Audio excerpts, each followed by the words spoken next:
encaminhou, né, que a pátria do Evangelho fosse aqui, esse trio tem trabalhado para nós, para todos nós, para que o Evangelho chegue em nossos corações e que dê frutos, né, adiante, que possibilite nós também repassarmos o Evangelho adiante. São oportunidades para nós.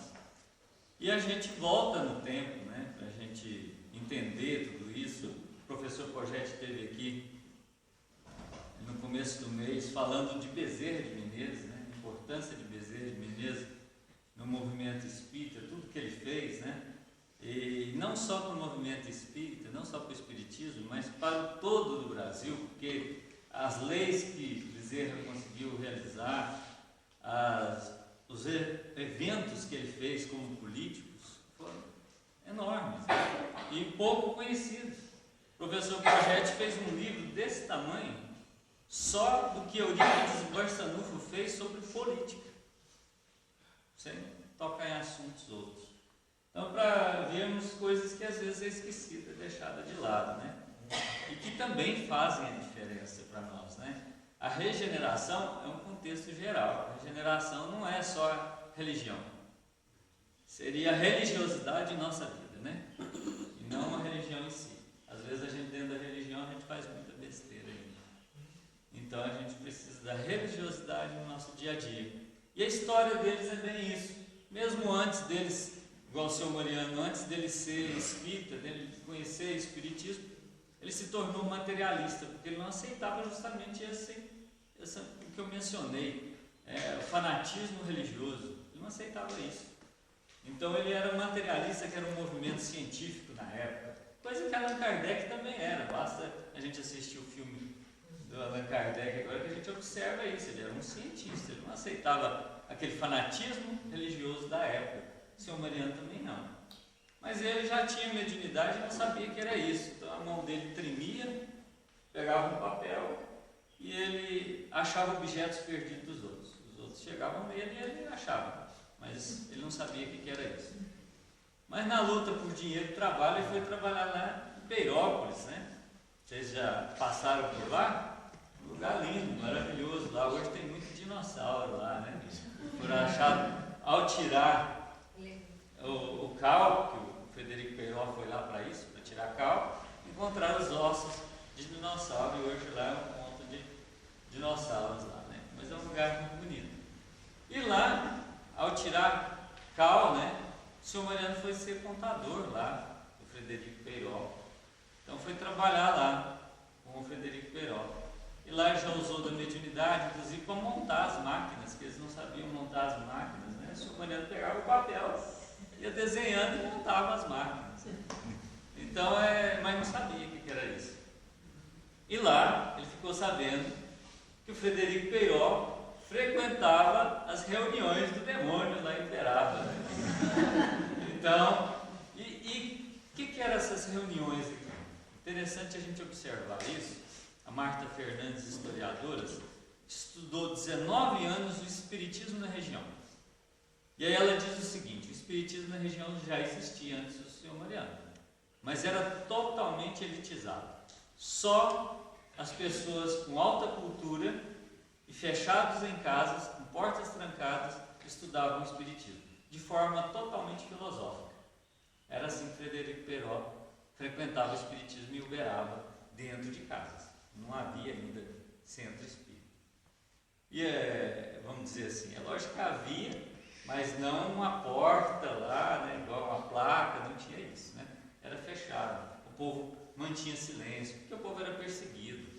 A gente precisa lembrar justamente, foi Bezerra de Menezes que pouco antes disso transformou o Brasil em um país laico. Antes do Bezerra ser deputado, era proibido ter outra religião, você ia preso.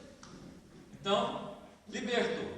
Mas o povo tinha vergonha. Meu avô era leiteiro aqui, um bom tempo depois ainda disso, né, na época do senhor Mariano. Mas ele, a hora que ele ia entrar em algumas fazendas, eles falavam: não, o senhor não põe pé na minha fazenda. Espírita não entra aqui. Então não era fácil para ele ser espírita da época. Por isso era fechado dentro de casa. E aí a Marta Fernandes traz um ponto bem interessante sobre isso.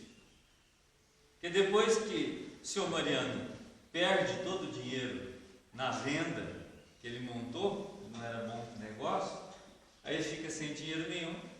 A esposa dele, Tirundina, era neta do capitão São Roque. Vocês saindo daqui, vocês vão ver a casa do capitão ali, a casa mais velha da região hoje, está bem ali, atrás do centro. E aqui havia várias casas. Aonde hoje tem a casa Bezerra de Menezes aqui, só ali tinha 50 casas de colonos, ex-descendentes de escravos, né? Descendentes de ex-escravos. E aqui tinha muita gente. Zona rural era muito populoso, né? O povo plantava café, arroz e tudo na enxada, então estava muita gente. Cada família tinha 10, 11, 15 filhos. Então era muita gente aqui na região. Para se ter ideia dessa questão de muita gente, a gente não tem dados, mas aqui tem um livro de registro dos médicos que passaram por essa casa, né? Tem 1.200 e poucos médios foram cadastrados ao longo dos anos. Então foi muita gente. E sendo que nem todo médium era cadastrado ali, porque ali era a reunião evangélica do Paulo Apóstolo. Tinha médium que não queria fazer parte dela, não fazia e era médium assim mesmo. Então era mais do que isso. Era bem mais do que isso. É só ao longo dos anos. Infelizmente não tem data, não registro, a gente não sabe de quando até quando foi isso. Mas para a gente ver que foi muito movimento. O movimento espírita que foi grande. O povo vinha de longe. A gente tem a história do povo do Paraná que levou alguns anos para chegar aqui e alguns anos para voltar. Eles plantavam no caminho. Vieram de carro de boi, plantavam, colhiam, comiam e andavam para chegar aqui. A gente tem a noção do que representava a semente do Evangelho aqui naquela época, né? E para a evolução espiritual é ontem isso, né? Para a gente entender isso, porque apesar disso mudou muitas coisas, né? Hoje para nós você pega um celular e você tem toda a obra espírita, budista, hinduísta, tem tudo que a gente quiser hoje com liberdade imensa, apesar de que nós ainda somos terríveis ao criticar o próximo, né? Mas naquela época era bem mais difícil. Naquela época era arma enfrentando uns aos outros, né? Por causa de religião. Mas aí o senhor Mariano, ao perder tudo, seus dinheiros, o capitão São Roque convida ele para vir morar aqui. Tinha casas aqui. E aí tinha uma casa aqui, ó, que é bem no rumo do centro aqui, de lá do córrego. Uma casinha lá, o senhor Mariano veio com a família morar ali, com a ajuda do capitão São Roque. Aí chega aqui as casas eram todas assombradas. Era corrente, era pedrada, era um terror. A casa dele não foi diferente, ficou assombrada também. Bom, quem mexe com essas coisas é o Frederico Peró. Quem entende disso aí foi lá. Foi lá em Peró, conversou com o Frederico Peró. E o Peró fala, mas se não for coisa do demônio, for coisa de Deus, vamos lá saber. Aí uma mesa provavelmente menor que essa, né? Porque a casa era pequena, a casa da família, na casa do senhor Mariano ali. A importância do Bezerra de Menezes, meu pai dizia assim, que evolução desse espírito, porque faleceu em abril, e em agosto, 28 de agosto de 1900, ele vem assumir o trabalho do Evangelho aqui. Porque ele espiritualmente é que inaugurou o Centro Espírita Fé Amor. Não foi o senhor Mariano, não foi o Frederico Peró. O Frederico Peró teve a iniciativa de fazer essa reunião. Olha só, todos em volta da mesa eram católicos, não sabiam o que era Espiritismo. O senhor Mariano também não sabia o que era Espiritismo, materialista. Só Frederico Peró sabia, só ele sabia o que era Espiritismo. Ele faz uma prece e os católicos começaram a psicofonar. Aí vai. O senhor Mariano treme a mão, pega uma folha, caneta tinteira, tem até duas ali, e ele faz uma ata. Aí ele coloca lá presidente, vice-presidente, já faz tudo, já faz a diretoria toda lá, e no final está lá assim: 28 de agosto de 1900, está fundado o Centro Espírita Fé e Amor, Adolfo Bezerra de Menezes. Então foi o Bezerra de Menezes que fundou fundou o Centro Espírita Fé e Amor. E o Centro Espírita Fé e Amor não são essas paredes. Essas paredes demoraram muito tempo para ser erguidas. Porque ao fazer a reunião lá, eles acreditavam que se fazendo a reunião na casa, a casa parava de ser assombrada. Então o povo convidava: seu Mariano, faz lá em casa.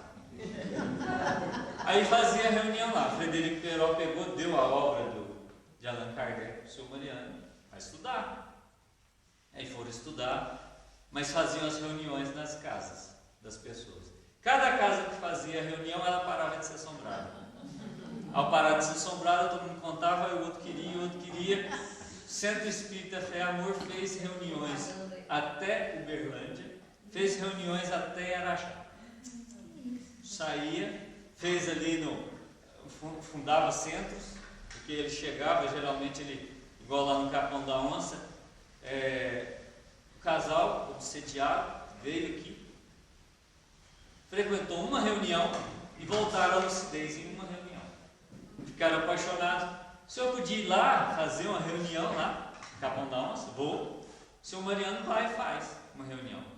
Faz uma reunião, ao final da reunião ele vira para o casal e fala assim: está fundado o centro, vocês continuam. Era assim. Ali o Zé Mineiro, ali do lado de lá do Rio Grande, ali, ó, também a mesma coisa. Veio, buscou, foi lá, fundou o centro está lá até hoje, funcionando, um lugar lindo, na montanha, assim, você vê o Rio Grande, coisa mais linda.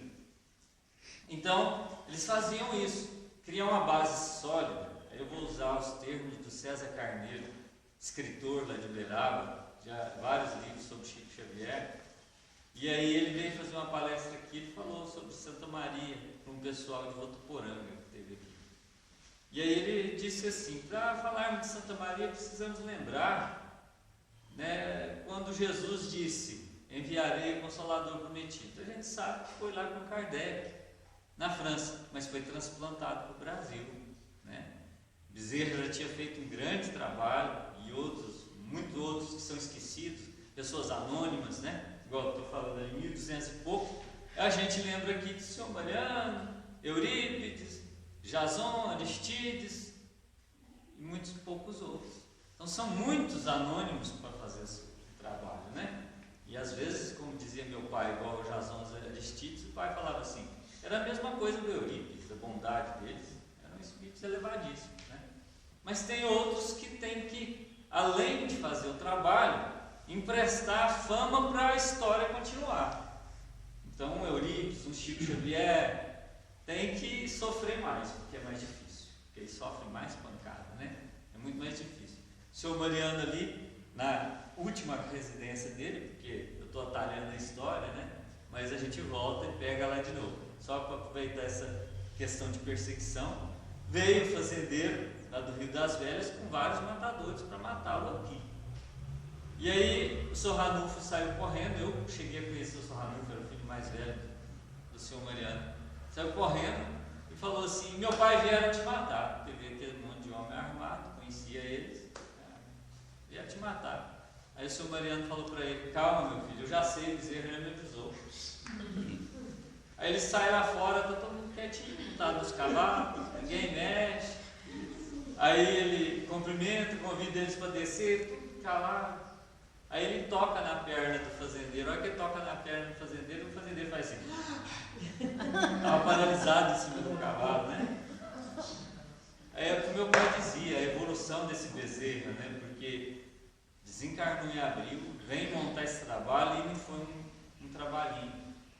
Então era difícil, mas foi muito rápido. Porque, como diz a historiadora, o senhor Mariano é que abriu as portas aos pobres expropriados. Ele fez com que a casa dele e as casas dos vizinhos fossem refúgios. Então o povo vinha de fora obsediado, muitas das pessoas ele tocava, a pessoa sarava na hora. Outros não. Tinha casos que ele tinha que colocar um obsediado no meio, um médium de um lado, outro do outro, e fazia revezamento de médiuns em oração. E às vezes passavam 24 horas, 2, 3 dias, assim, até a pessoa melhorar.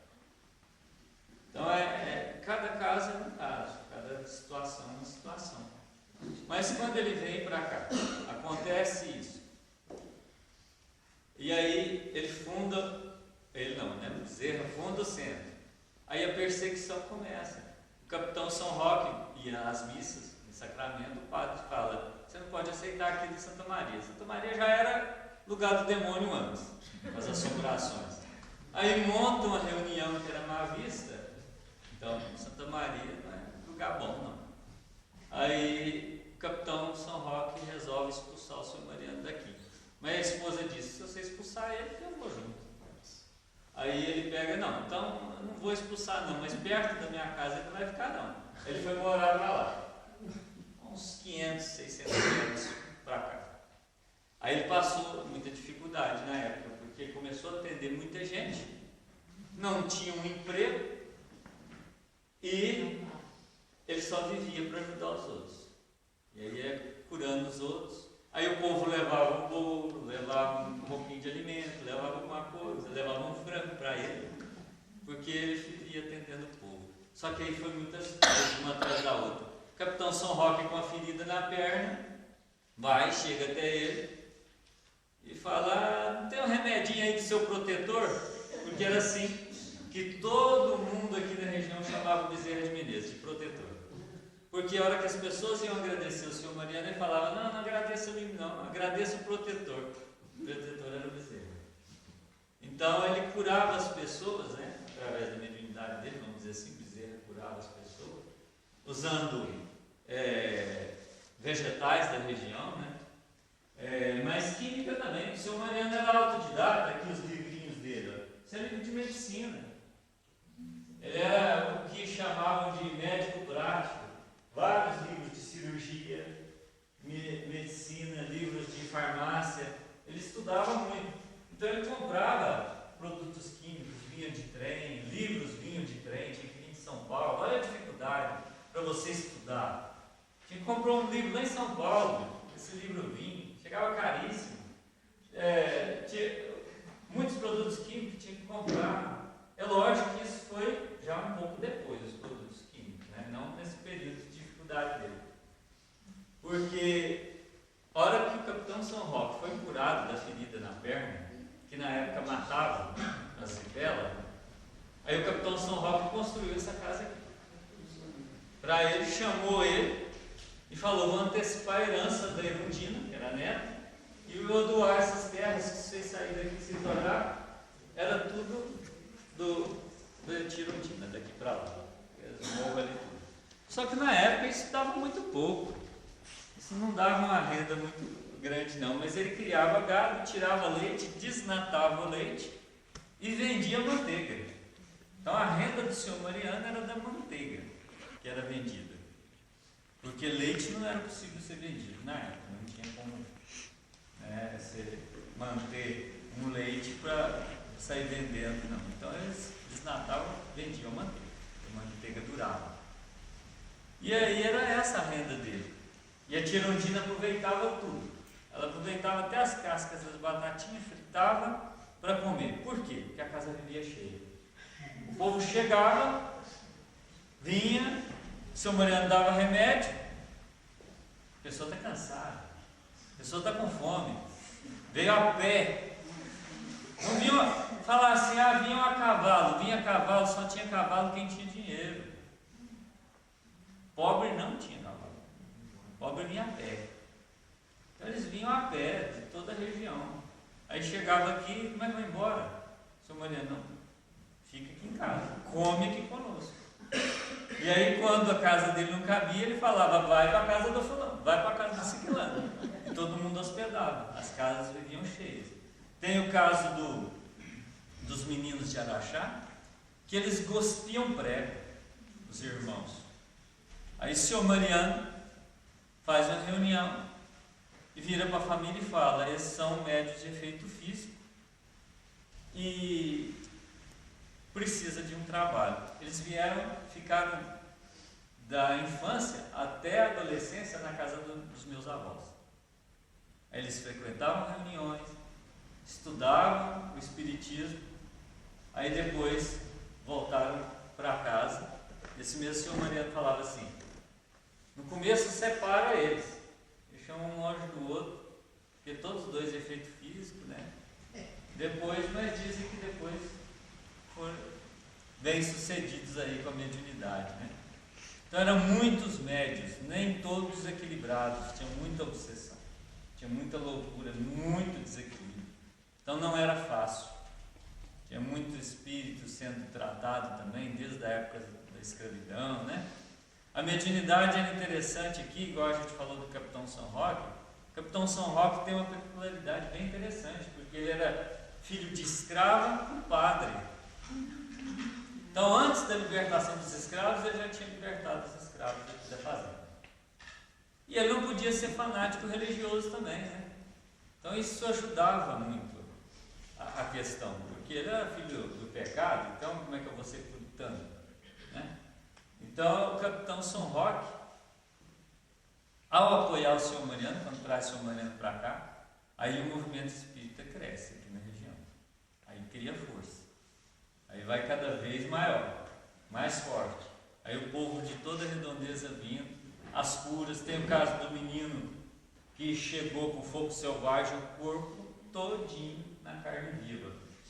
O senhor Mariano aí, a justiça já tinha exigido, ele já tinha, isso é bem mais tarde, já tinha parado a farmácia, por causa de perseguição, mas Tiquinca tinha farmácia, era farmacêutico, do lado de lá. A filha do Tiquinca hoje ainda mora lá. Aí o senhor Mariano fazia o quê? Ele prescrevia e me mandava, o seu Tiquinca fazia a medicação. Aí ele mandou, Tiquinca fez, veio trazer, trouxe um pote e falou: senhor Mariano, você não falou a quantidade que era para fazer. Eu fiz só esse pote aqui. É para fazer mais, para fazer o uso contínuo? Aí disse que o senhor Mariano ficou quieto, enfiou a mão dentro do pote, tirou toda a pomada e foi passando o menino. Foi saindo aquele caldo preto, tudo assim, que poçou no chão. A hora que ele terminou de passar no menino, o menino já estava com a pele normal. Não precisa passar mais não. Foi embora curado. Então as questões, a luta, esse muro aqui, ó, se passava reunião aqui, e aí aqueles que eram contrários, tinha uma família contrária, subia em cima do muro e dava tiro para cima e xingava quem estava aqui dentro. E a reunião tinha que continuar. Então a gente vê que às vezes hoje a gente fala assim: a criminalidade está difícil, como é que eu vou ajudar lá na favela, como é que eu vou não sei o quê? Naquela época era difícil. Era muito difícil. Porque além do povo ter uma parte agressiva contra, as próprias autoridades eram contra. Então era muito difícil. Apesar de que Eurípides, por exemplo, não conseguiram fechar a farmácia de Eurípides, de tamanho respeito que tinham por Eurípides Barçanufo, teve juiz que pediu demissão para não julgar Eurípides Barçanufo. A farmácia de Eurípides nunca foi fechada, mas foi perseguida várias vezes. Aqui tem mensagens da época, Mateus, Marcos, Lucas, João, Apóstolo Paulo, Santo Agostinho, Martins Lutero. Esses espíritos davam mensagens aqui. Quem assistiu o filme de Kardec, aqui tem uma mesinha original, sem reforma, da época ainda. Está caladinha, ela não está falando não. Eu acho que ela aposentou. Ela aqui, ó, ela fazia isso, né? Mas o mais interessante, nas reuniões públicas, dia 28 principalmente, o povo estava aí, a reunião correndo, ela flutuava. E aí ela ia de encontro a alguém. Ela fazia uma reverência e voltava para cá. Quando ela voltava aqui, ela batia o pé no código do telégrafo. Aí eles anotavam as mensagens. Aqui, quem quiser depois, uma lembrancinha, a gente tirou a foto de uma mensagem aqui, e de cá eu transcrevi de novo para ficar mais fácil, né, de ler. Essa mensagem é de 1930, dada pela mesa. Então, às vezes acontecia o quê? De dar uma mensagem em língua diferente. E Aí depois, na hora de ler, não conseguia ler. Ia ler, aí um rapaz no público falou assim: eu posso ler? Aí deu a mensagem, o rapaz leu, depois que ele terminou, ele falou assim: é um familiar nosso. Estava em turco. Então, a mesinha saía flutuando, fazia isso. Nas reuniões, uma vez por ano, tinha uma reunião que esses banquinhos aqui, ó, eles eram numerados e cada número era um médium. O médium não sentava em outro banco. Esse aqui é o 14. Só que uma reunião por ano, punham 12 banquinhos, 12 médios e recebiam os 12 apóstolos. Minha avó viu essas reuniões. Minha avó, quando ela mencionava isso, lágrimas nos olhos, e se emocionava, que ela falava que era a reunião mais bonita que ela já tinha visto na vida. E mesmo assim, uma coisa que meu pai gostava de muito trazer para nós é a humildade e o coração aberto. Porque a gente podia deixar isso subir a cabeça, né? Receber os apóstolos. A Federação Espírita mandou uma pessoa para cá. Foi até isso que transformou a mente de Eurípides Barçanufo, para saber se Bezerra de Menezes estava dando mensagem aqui, porque Bezerra ainda não tinha comunicado em nenhum lugar. E aí ele, lá no Rio de Janeiro, ficaram sabendo que o Bezerra estava dando mensagem. Mandaram uma pessoa aqui. Aí ele chegou aqui, diz os historiadores do Sacramento, que tem um documento da Federação sobre isso, que ele mandou a seguinte carta: não é só Bezerra que dá mensagem, são a Maria, os apóstolos, todos os santos da igreja dão mensagens aqui, é muito maior do que isso, né? E mesmo assim, como dizia meu pai, né, alertando para nós, ó, os livros de Chico Xavier. Esses livros são do senhor Mariano. Ele faleceu em 49, então ele ainda teve contato com Chico Xavier. Ele leu livros de Chico Xavier. Imagina só, na nossa vaidade toda, um centro que recebe esses espíritos, né, iria se interessar por uma mensagem de um Emmanuel? Quem é Emmanuel? Né? E no entanto, não é assim. Os seres evoluídos não tinham essa vaidade, não. Os verdadeiros evoluídos, não. É como dizia o Sorranulfo. O Sorranulfo falava que era maravilhoso ver a empolgação do senhor Mariano quando Eurípides Barçanufo montou a farmácia e o trabalho cresceu em Sacramento. Diz que o senhor Mariano dava gargalhada e falava: que maravilha ficou Eurípides em Sacramento. Não tinha ciúme, tinha alegria de ver as coisas dando fruto, crescendo, né? Então, quando o Chico reencarnou, vô Luizinho, que era irmão do senhor Mariano, o vô Luizinho, ele tinha uma vidência incrível. Na época da Segunda Guerra Mundial, ele viu toda a guerra, ele ficou triste porque ele ficava vendo a guerra. E aí era muita coisa violenta, desagradável, né? Mas ele via tudo. A pessoa chegava, ele olhava, via o campo espiritual, sabia espírito, falava detalhes. Quando Chico Xavier reencarnou, no dia que ele reencarnou, o vô Luizinho disse aqui: hoje reencarnou o espírito que dará continuidade ao trabalho de Kardec na Terra. Então aqui na Santa Maria todo mundo sabia. Quando começou a chegar as mensagens, todo mundo sabia, porque aqui era informado já o trabalho que o Chico vinha fazer. Então não era ninguém enganado da questão. Então, a maravilhosidade disso tudo para quê? Para dizer, eles são evoluídos? Não, são Mariano, gente. Ele, antes disso, ele andava com a cartucheira de um lado e uma carabina do outro. Era um homem que, se precisasse, ele matava quem estivesse na frente. Diz que ele era muito bravo, muito nervoso. No entanto, essa pessoa aproveitou uma reencarnação e se transformou, como dizia meu pai, numa pessoa mais doce do mundo. Meu pai não conheceu esse senhor Mariano Bravo, e ele já viu o senhor Mariano, né, já de idade. Ele dizia aquela doçura de pessoa, calma, tranquila, ponderada, tão calmo, tão tranquilo, uma coisa que a gente pode aprender para nossas reuniões de hoje. Tinha uma senhora que dava mensagens. Aí o vô Luizinho chegou para o seu Mariano e falou assim: ela não está comunicando espírito, não, eu estou vendo, ela está falando dela mesma. Aí o seu Mariano vira para o vô Luizinho e fala assim: o que importa, encarnado, desencarnado? O que importa é que a gente passe a doutrina para ela, vamos em frente.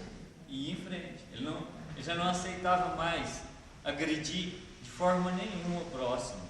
O que ele passou a fazer? Um senhor roubou uma porca que ele criava. Depois vendeu a carne da porca para ele. Ele comprou. O meu avô, Abelardo, que era sobrinho dele, né? Mais uns amigos se reuniram, foram lá no seu Mariano. Seu Mariano, o senhor não sabe? O fulano roubou a porca.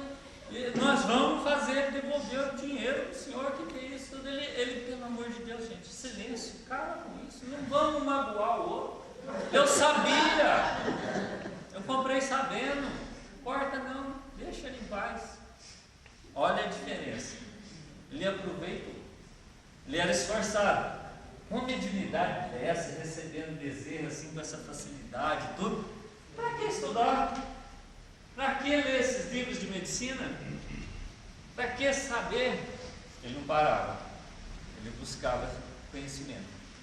Então, sem dúvida nenhuma, era um povo que buscava muito conhecimento. Eurípides, seu Mariano. Eurípides não se fala, né? Esses três Bezerra, Eurípides, seu Mariano, a gente vê, além da capacidade que eles já trouxeram, o esforço em fazer, né? A vontade, a dedicação contínua pelo próximo, pela dor do próximo, seja ela qual for. E o respeito também, né? Que a Sara, por exemplo, filha do senhor Mariano, ela queria casar com um senhor que já era alcoólatra, não trabalhava. Aí o senhor Mariano chega para ela e fala: minha filha, não está no seu planejamento reencarnatório, você não tem que casar com ele. Ah, pai, mas eu quero. Você quer, então tudo bem, então casa. Casou com ele. Ele maltratava tanto ela que ele pegava, não sei se vocês conhecem o termo, né? Tição, que é o pau de lenha em brasa. Ele pegava aquilo e queimava ela. Aí o povo se reunia porque falava assim: seu Mariano resolve casos de todo mundo. Vai e a filha, né? Aí o povo cobrava do seu Mariano: mas aí, o senhor não vai dar jeito? Não. Ela quer. Agora ela pegou essa cruz para ela, ela precisa aguentar. E ela aguentou.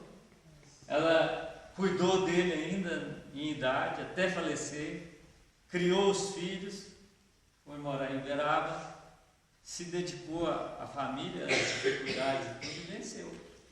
Então, esse respeito também, ele sabia que não precisava, mas ela quis, então ele também respeitava aquilo que ela quis. Então, a gente tem muito a aprender, porque às vezes a gente vê algo errado, a gente quer corrigir na marra, à força, né? Então é muito aprender com essas pessoas que se doavam muito, mas respeitavam também o outro, né? Eu procurei tentar lembrar algo, assim, as histórias um pouco mais diferentes, porque fica muito repetitivo, e o horário que vocês têm em cima, né? A gente vai encerrar por aqui. A gente agradece muito vocês e a gente deseja que vocês tenham, né, uma viagem riquíssima, não só recebendo, mas doando. Eu costumo dizer a todos, e sem dúvida não é demagogia, se o grupo veio parar aqui, é porque o fé e amor já está dentro do grupo. Porque, como eu disse, fé e amor não são essas paredes, nunca foi, nem agora. Fé e amor. Oi? Exatamente. Quem não lembra é Jesus, né? Sem dúvida. O trabalho é do Cristo, né? Eles dão oportunidade para nós, para a gente fazer parte desse trabalho.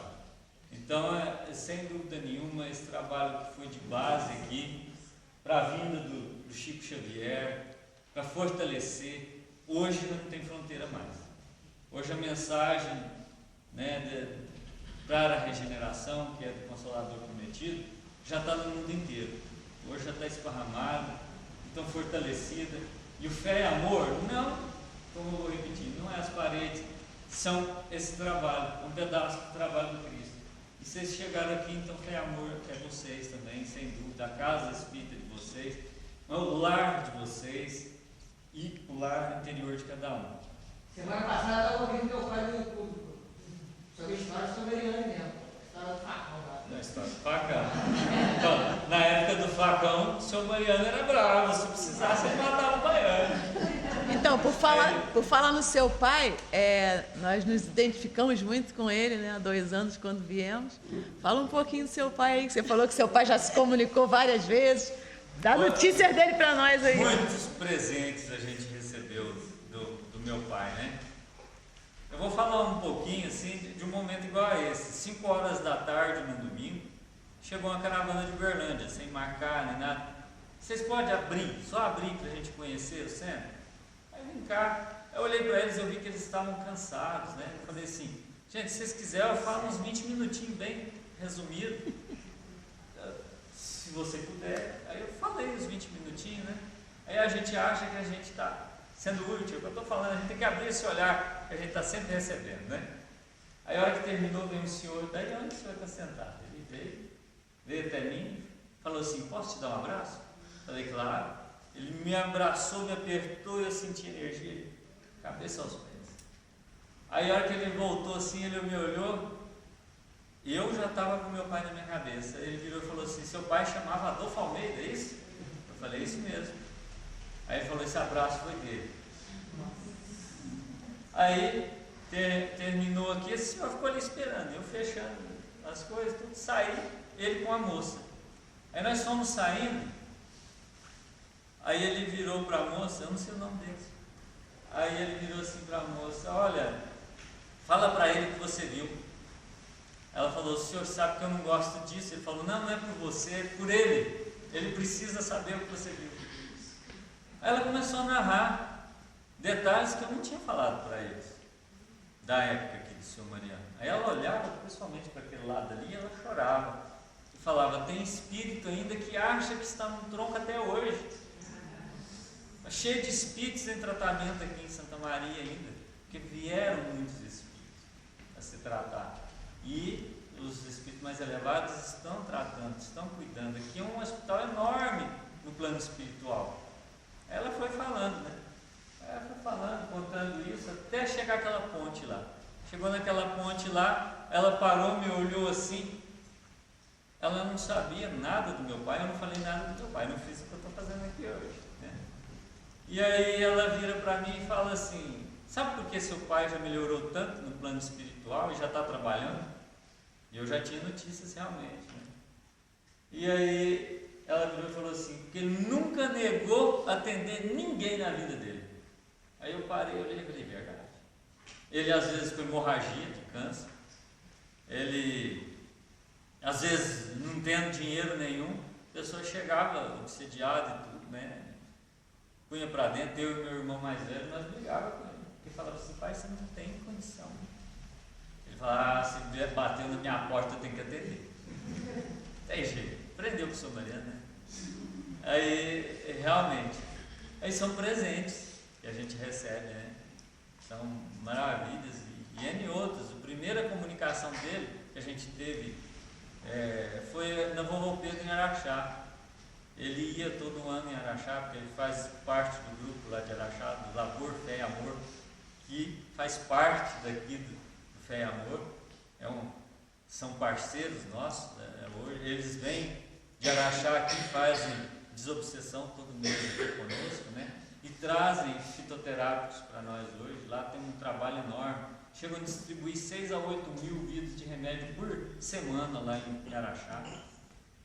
Tem um sítio lá, todo implantado com plantas medicinais, que meu pai fez parte. Foi lá, ajudou a plantar, né? Fez parte disso. E lá foi a primeira mensagem do Vovô Pedro que deu para nós, né? Então, sem dúvida nenhuma, são presentes para nós. A gente chegou a se assustar, não imaginava assim tão rápido também se comunicar conosco. Mas como diz a moça, foi porque ele não negou atender ninguém na vida dele, né? Eu acredito nisso. E ele tem, lá em Pindamonhangaba, ele se comunicou lá no centro, que é muito parceiro daqui também. Então, gente, não vou prendê-los mais, senão não dá, vocês vão conseguir fazer o cronograma de vocês.